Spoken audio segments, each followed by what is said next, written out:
Hi there, I'm Deb Crowe, and I want to welcome you to Season 4 of Imperfect, the Heart-Centered Leadership Podcast. This is a podcast where we connect, learn, and laugh together with authentic and courageous leaders from all over the globe. You will learn from leaders you haven't even met yet. You will gain new tools to add to your leadership toolkit, because leadership belongs to all of us. It is not measured by stature or title. So please pull up a chair and listen in. This is the Imperfect Heart-Centered Leadership Podcast. Well, welcome to the end of September. I can't even believe that I'm saying that it's the end of September. Not really sure where the month of September went, but I can tell you this, it was a doozy. It had lots of barriers, U-turns, roadblocks, struggles, and I thought this would be a great conversation. And before I get into that, I am going to give myself a virtual high five, a pat on the back, my ebook, and my paperback for the Heart-Centered Leadership Podcast, How to Master the Art of Heart in Life and Leadership, is now out in the world for all to see and read.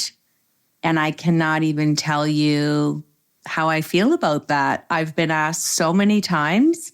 I'm waiting for the box to show up on my porch. And I think when I open the box and pull out the book and hold it in my hands, I think that's when this whole interesting, expressive, cathartic experience, I think that's when I'm going to have kind of a solace moment, maybe shed a tear. What I will tell you is that I have a grateful heart. I dug deep. I got vulnerable. I remained authentic and full of humility. And within that book, I am demonstrating that I am a heart-centered leader. It's truly my superpower in the world to make a difference. I know that I've created the life of my dreams, and I've taken you on a journey within my book to show you that.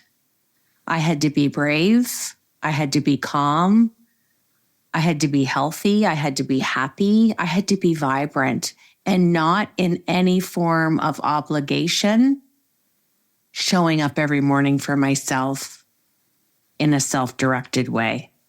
So I wanted to share that imperfect, exciting milestone with all of you.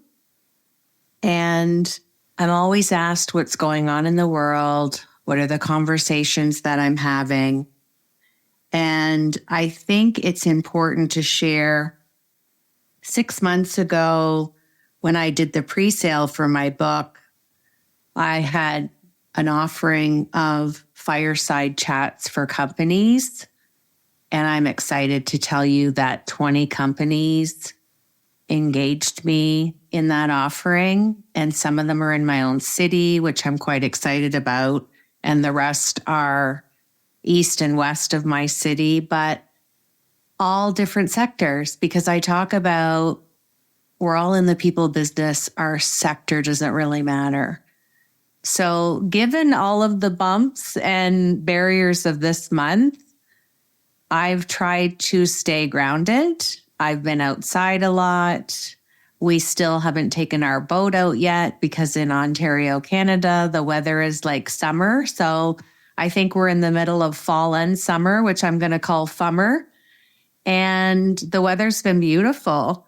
And it gave me an opportunity this month when I was in the valley and the depths of all the challenges to really think about these fireside chats and the conversations that I've had with the people who hired me to have them.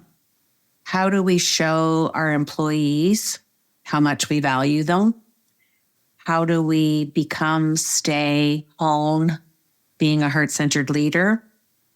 We're struggling to hire good people. How do we screen for applicants? But leaders have an opportunity to seriously be genuine in their interest, in the dignity of their work, and also to and for their workers. So when we talk about values and goals, it's important as a leader. And when I say the term leader, that is everyone on this planet, to be honest about your own constraints. But thinking of employment as top down, that's where mistakes happen. That's where cultures become unhealthy. And in today's world and technology, people are leaving jobs on a Friday and they have a new job on Monday with a higher salary, a signing bonus. And what draws them is how they were treated and how healthy and vibrant the culture is that they're drawn to, which is why they're leaving. So very interesting conversations this month about keeping, sustaining, implementing heart-centered leadership qualities. We talked a lot during the prep of the fireside chats of what's the pulse of your culture. So we're having meaningful and aligned conversation when it comes to an informal fireside chat. Everyone participating, everybody coming with a vision or a strategy that collectively can be worked on as a team. And we ask that all egos and insecurities are checked at the door. And when we talk about KPIs, we lean it back to the people. So we take the languaging of business acumen and we allow it to be heart-centered, because leadership is about continuous improvement, growth and scale within organizations. Growth and scale can be done in an organic and in a non-organic way. And when the leaders know who they are and have an unwavering level of self-awareness, they always know who they are and they know who their team is. And I see so many great advancements and progress when I see a heart-centered leader who is so focused, has energy, and is there for their team, regardless of where they are in any type of process within business acumen. And again, I want to repeat, when a leader knows themselves, they also know who their team is.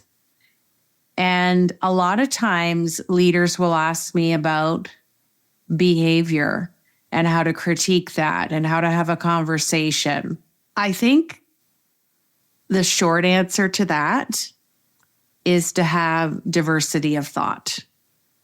Weekly meetings, always have HR or talent management involved, and weed out and find the blind spots. Because when the blind spots are found and then you implement diversity of thought, there's nowhere to go but onward and upward, which is always a positive strategy in business. So a couple of things that I want to talk about in my book. It's still surreal to say that in my book. I'm smiling ear to ear right now. There's 2 favorite chapters, and I'm going to let it just marinate out in the universe. And I will talk about what the 2 favorite chapters are in the book. And it was interesting to me with all the beta readers that I had that these 2 chapters kept coming up as repetitive favorite chapters and similar comments back from the reader why they liked them. And I think one of the points that I want to talk about that's mentioned in the book is engage versus delegating. So when you're engaging your team, you're making money, you're growing, all those business acumen check boxes are checked. But when you delegate, what are you actually doing? You're distributing leadership. And when you distribute leadership, you're achieving without risk. And if that's not full team engagement, I don't know what it is. And I can tell you from the teams that I'm working with globally and the executives and C-suites, delegation is one of their best leadership qualities that they bring every single day. And I'm going to ask you, what type of leader are you? Are you an engaged leader? But do you also delegate? And what is your definition of delegating? And does it look like the framework of leadership distribution? Are you sharing the ability to have an open slate of creation and dialogue and thought leadership?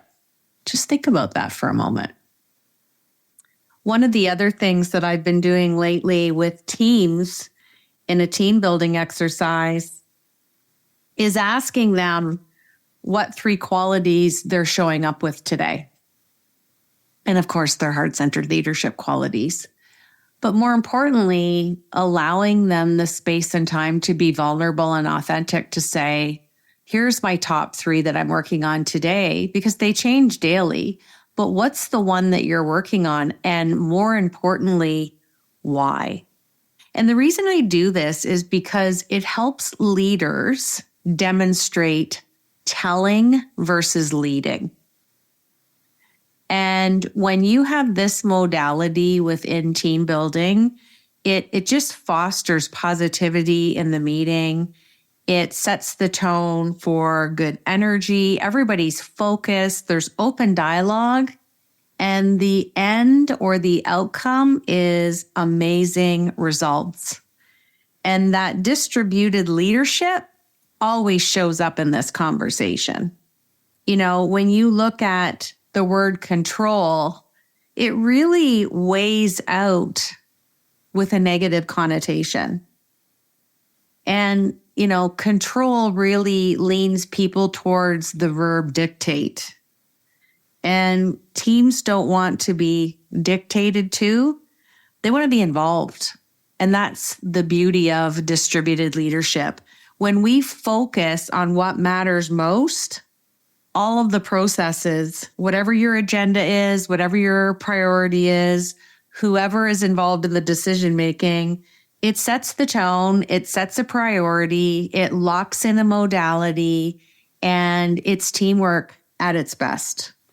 And when that becomes the single source of truth within your leadership, the money comes, the growth comes, the scaling comes, and the KPIs come because of the people. So I'm going to switch gears for a minute, and I'm going to ask you to do a little exercise as you end September, because I feel like September is like the new year. That's how I look at it anyways. And I love the fall. I love everything about the fall, and just celebrated my 30th wedding anniversary on September 18th, which was a really cool milestone. So when you think of KPIs, think of it as kindness promotes improvement. So I'll say it one more time. KPI, if you want to heart center it, is kindness promotes improvement. And think about having what I call tabletop discussions. I call it tabletop discussion. When a leader, a heart-centered leader, puts 2 people together, notice what starts to happen at your meetings. There's a beautiful unveiling of trust and rapport, and people proceed process. Now, don't get me wrong, we're never going to migrate away from numbers and graphs and all the things that we need to hit targets or review ranges, but instead of got to get versus gotcha culture. So again, anchoring back in distributed leadership, 2 people together for the alignment of trust, putting their talent together, fostering and promoting each other's thought leadership, and they're doing something together. They're building it together. It's not an us versus them mentality.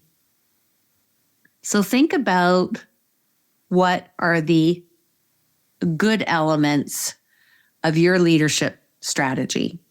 Does your life align with your work? Do you have clarity? Do you have vision? Do you have alignment? Do you have vision? Do you have gaps? And if so, where are they? So when you think about any of the operative visions like mission and vision, when that date is listed in a vision, that date creates energy among teams. And I've seen it over and over again as far out as 10 years. It solidifies employee engagement, which drives sales, which drives profit. But it creates so much energy around your vision, even though it's numbers.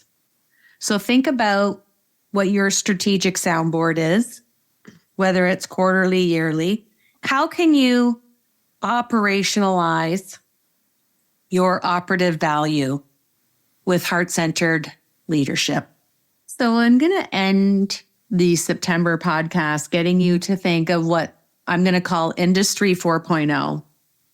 And I heard this at a seminar last year, and I loved it. So when you think of leading, right now it's all about AI, artificial intelligence, and predictive analytics. Think about growing, digital transformation. Think about running, which is your operational excellence.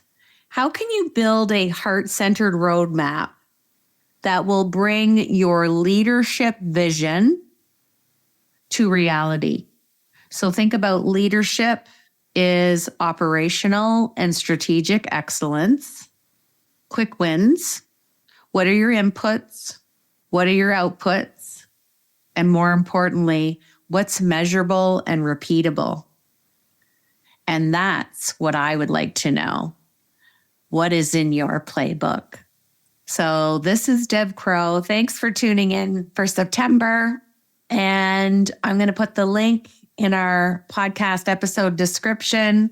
I hope you will go and check out the ebook that's been launched this week on Amazon and Kobo. And as always, I would love your feedback and comments. And I hope you're enjoying the fall equinox, and we will chat again in October. Take care.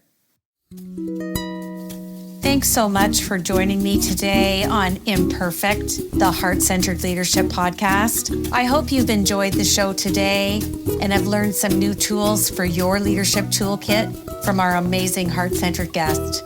If you like the show, feel free to give us a rating and a review, and we always welcome your feedback anytime. Looking to master the art of heart? Head over to our website at debcrowe.com and watch out for Deb's new book, The Heart-Centered Leadership Playbook, coming in September.